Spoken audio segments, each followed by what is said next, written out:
여러 가지 논문에도 지적을 많이 해주시긴 했는데, 사실은 기업 베이스의 그 미시 데이터 가지고 이렇게 네트워크 분석하고 해서 이런저런 그 신성장 산업의 그 구미 시에 가능성을 우스겠다는 것만으로도 큰 그 의의가 있다고 생각하고요. 오늘의 이 세미나가 사실 이게 유일한 해법일 수도 없고, 아마 이런저런 구미 시의 발전 방안에 대해서 여러 각계 여러 요추에서 많이 고민도 했을 테고 연구도 했을 테고, 그래서 해결 방안도 아마 많이 나와 있을 것 같습니다. 근데 그런 유의 일환으로 또 토론의 장을 우리가 제시했다는 데 큰 의미가 있는 것 같고, 그런 것들을 모색하고 또 우리가 경각심을 갖는 그런 계기가 되고 또 그런 과정상의 하나가 아닌가 이런 생각이 저는 듭니다. 남기천 박사께서도 아까 그 여러 가지 지적을 하셨지만, 사실은 구미 지역 경제가 이렇게 많은 문제점을 안고 있고 어려움에 처해 있는 것은 많은 사람들과 각기 다른 그런 것들 지적할 수 있겠지만, 제가 보기로는 대기업 의존도가 상당히 높은데, 그 대기업으로부터 이 지역 경제에 떨어지는 소위 긍정적인 효과라고 할 수 있는 낙수 효과가 점점 작아지고 있지 않나라는 생각이 듭니다. 아까 거래 측면에서 보면 우리 대기업들, 전자부품 업계 허브 기업들이 영리에서 조달하는 거래 비중이 53% 정도 된다고 했는데, 사실 이게 시결적 자료가 있었으면 이게 53%가 아마 그 전에 53%가 어느 정도 이렇게 좀 잘 된, 그러니까 모르겠어요. 정확한 수치인지는 모르겠지만 아마 정확한 수치라면 그 전에 비해서 굉장히 떨어진 숫자인 게 아마 분명히 보이고, 또 그 밖에 이제 고용 측면에서 봐도 사실은 대기업이 이쪽 경북 지역에서 보면 이제 경북 쪽의 큰 대기업들 주로 이제 제조업체들이 구미에 있기 때문에 이제 크게 경북 수치로 봐도 큰 문제는 없을 것 같은데, 대기업이 전체 신규 고용에서 기여하는 그 비율이 한 10%, 9.9% 그 내외밖에 안 되는 것 같아요.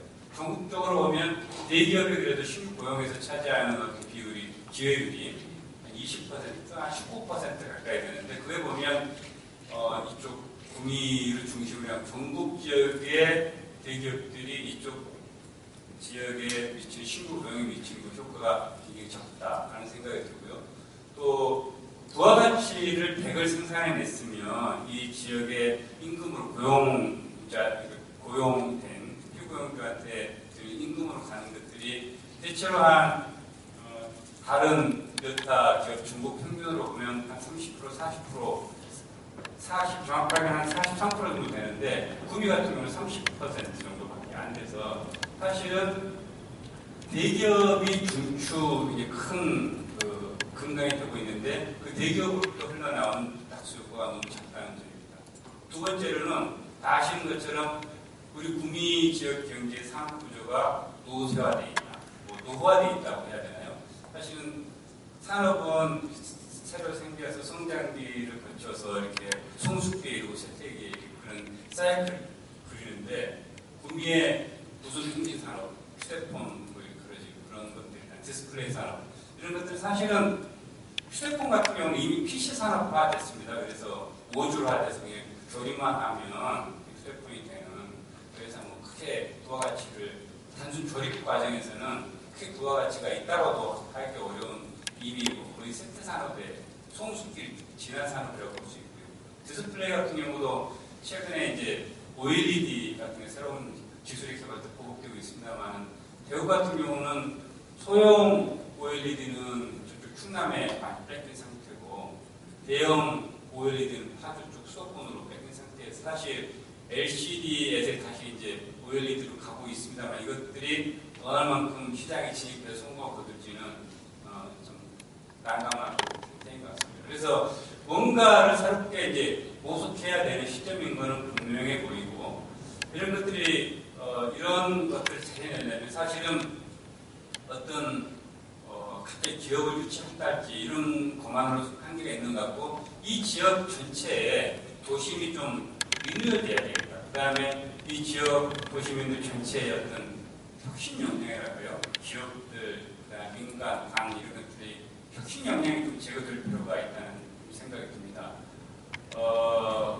지난해인가 2016년도에 글로벌 스타트업 생태계 보고서라는 보고서를 보니까 뉴욕, 그다음에 미국의 실리콘밸리, 그다음에 이스라엘의 테락, 그다음에 인도의 벵갈루 이런 기업들, 이런 도시들이 창업이 가장 활발한 어떤 도시들로 지정이 됐는데 월드뱅크에서 그걸 분석을 했습니다.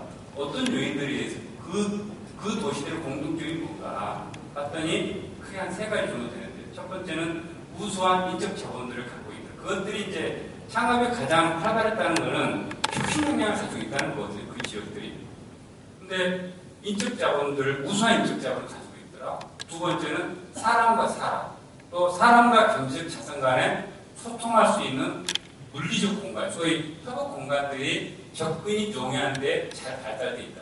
그다음 세 번째는 네트워킹이 잘 되는 그런 소위 커뮤니티가 많이 되어 있더라. 이런 것들이 이제 그 월드뱅크에서 발표했는데, 우수한 인적 자원과 관련해서 사실 뭐 여러 가지 교육 체계도 있어야 되고 젊은 사람들, 우수한 사람들을 이쪽으로 끌어들일 수 있는 매력적인 도시가 돼야 되는데 우선은 사실은 젊은 사람들이 살고 싶어하는 도시를 만들어야 되는 게 첫 번째입니다.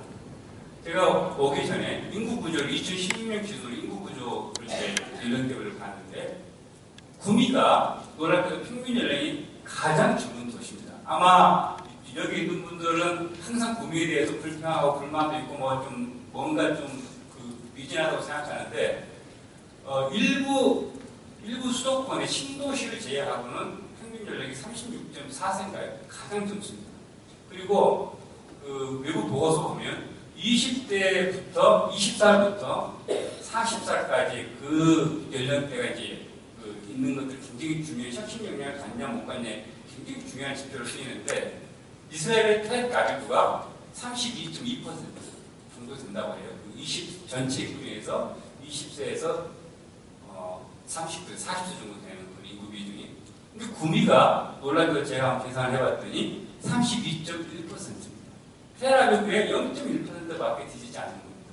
사실은 이 좋은 청년들이 이 청년들이 여기서 먹고 살고 정주하고 애 낳고 같이 소통하고 교류하고 싶은 그런 도시. 밖에 나가고 싶은 도시가 아니라 밖으로 나가고 싶은 도시가 아니라 그들이 여기서 정말 정주하고 살고 싶은 도시로 우선은 만들어야 된다는 게 중요하다는 생각입니다. 두 번째는 이제 그 인프라와 관련해서 서로 소통하려면 협업 공간들이 필요한데 우리가 대충 이제 이쪽 지역에서 얘기하면 그런 협업 공간이 필요하다 그러면 빈 건물들, 외진 지역의 빈 건물들 먼저 떠오르기 쉬운데요. 사실은 가장 교통이 좋고 놀거리가 있고 즐길거리가 있고 서로 만나고 싶어하는 정말 그 핵심 핫플레이스에다가 그런 이쪽에 있는 기업인들이 나서고 지자체가 나서고 해서 그런 곳들 마련해 줘야 됩니다. 사실 동대구역 근처에도 그런 벤처밸리 근처에 그런 공간이 있고요. 다른 좀 이렇게 소위 성공한 도시들 지자체라든가 기업인 단체들이 모여서 그런 것들 먼저 제공해 주고 있습니다. 세 번째로는 네트워킹입니다. 그런 물리적인 협업 공간이 있는 곳에서 서로 소위 얘기해서 그 소통한 커뮤니티라고 해야 되나요? 그런 것들이 만들어져야 되는데 최근에 산업단지공단 같은 데 보면 뭐 이종업종 사람들의 교류, 그 다음에 동종업종 사람들의 모임들이 있는 걸 구비도 있는 걸로 저는 알고 있습니다. 근데 이런 것들이 보다 활발하게 될 수 있도록 뭐 이렇게 동문들의 모임이랄지 성공한 어떤 이쪽 지역에 성공한 기업인들이 와서 멘토링하는 그런 시스템이랄지 이런 것도 좀 적극적으로 좀 만들어 나갈 필요가 있습니다.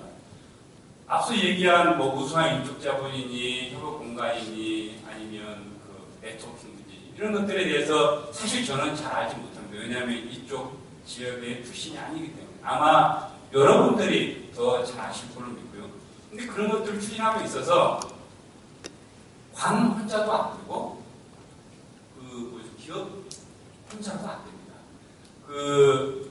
또 최근에 이렇게 도시 리뉴얼에서 성공했던 과거의 산업화의 어떤 선두주자라고 할 수 있는 뭐 맨체스터랄지 아니면 피츠버그 그다음에 최근에 뭐 아주 가까이 일본의 백보온천 뭐 이런 것들 사례를 보면 대부분 성공한 도시 재생 사업에 성공했던 그런 사례들의 그 밑에를 보면 민간이 같이 통합 가버넌스를 만들어서 같이 힘내겠다는 점이 있습니다. 아까 또 좀 얘기를 했지만 사실은 이런 것들을 절대 혼자 할 수 없는 거예요. 혼자 할 수 없다고 생각하고 그래서 기업체도 나와서 뭐 우리 여기 지역 주민들도 그렇고 또 여기 지자체도 그렇고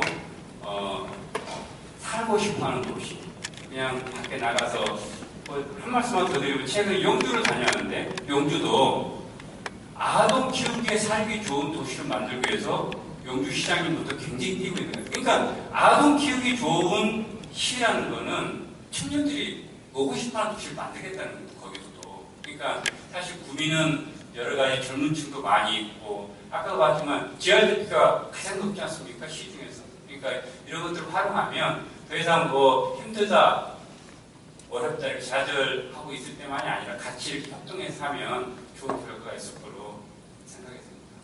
이상입니다. 네, 큰 말씀 드리겠습니다.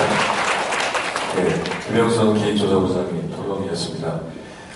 구미 지역 경제 문제점으로 대기업 의존은 높지만 종종보다 낙수 효과가 떨어집니다. 고용 측면에서도 대기업의 신고용 측면이 뒤떨어지고 있고요. 이 낙수 효과의 결과도 결국 대기업으로부터 소득이 지역에 잘 타원이 잘 안 되거든요. 구미 지역 산업이 노후화되어 있는데 신산업 발굴이 좀 부진하다. 그리고 앞으로 젊은이들이 오고 싶고 머물고 싶게 하기 위해서는 도심을 리뉴얼하고 또 나름의 혁신 역량을 제고할 필요성이 있는데 성공한 그 세계적인 기업이 세 가지를 얘기하시면서 우수한 인적 자원, 물리적인 협업 공간, 커뮤니티 조성에 대해서 말씀해 주셨습니다.